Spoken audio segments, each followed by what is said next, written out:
বনগাঁতে চলছিল খাদ্য মেলা, তাই আমরা বন্ধুরা মিলে চলে গেছিলাম সেখানে। এই মেলাতে ঢোকার জন্য এন্ট্রি ফি ছিল, তো 10 টাকা করে আমরা টিকিট কেটে নিয়েছিলাম। মেলায় কিন্তু খুব বেশি ভিড় ছিল না, তবে বেশ অনেক রকমের স্টল ছিল, আমরা একটু ঘুরে ঘুরে দেখছিলাম সেগুলো। ফুচকা থেকে শুরু করে বিভিন্ন রকমের চপ, ধোসা, ইডলি সবই এখানে পাওয়া যাচ্ছিল। আমরা বাইরে যে 10 টাকা করে টিকিট কেটেছিলাম, এখানে কোনো খাবার খেলে সেই 10 টাকাটা মাইনাস হয়ে যাবে। তবে আমরা খুব কম রেঞ্জের খাবারই খুঁজছিলাম, সেরকম খাবার খুব একটা আমরা খুঁজে পাইনি। তাই জন্যে আমরা খাদ্য মেলা থেকে বেরিয়ে চলে এসেছিলাম বনগাঁর এই মন্দিরে, কারণ এখানেও তখন মেলা হচ্ছিল।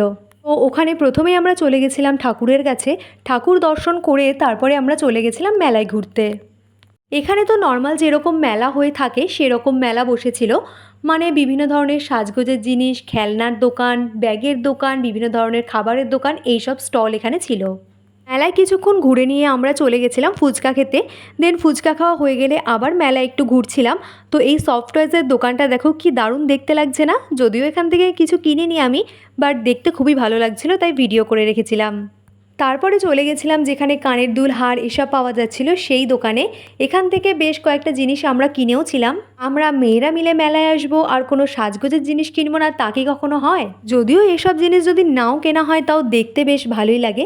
যাই হোক, এই মেলায় তো আমি প্রথমবার আসলাম, আমার তো মেলা ঘুরে বেশ ভালোই লাগলো।